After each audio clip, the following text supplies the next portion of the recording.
По 27 години во Богданци одново ќе се гледа второлигашки фудбал, откако во баражот екипата на Вардецки, која е шампион во Трета лига Исток со 3-2, славеше над Корапо Дебар, шампионот на Трета лига Југозапад.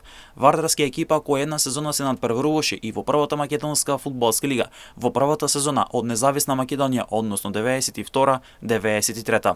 Богданци го сака фудбалот, а повеќе од јасно ќе биде дека од месец август, кога ќе започне новата сезона, градскиот стадион во Богданци одново ќе се полни до последното столче како во старите добри времиња, кога нивниот миленик настапуваше во фудбалската елита на Македонија. Борец по една година експресno се врати во втората лига, откако велешката фудбалска гордост преку пресврт со 2-3 славеше над шампионот во Трета лига Запад, екипата на Влазерими од Кичево.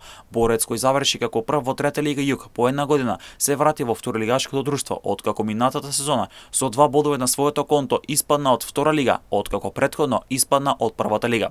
Велешениот август одново ќе гледат второлигашки фудбал со надеж дека нивниот миленик ќе се врати во елитата.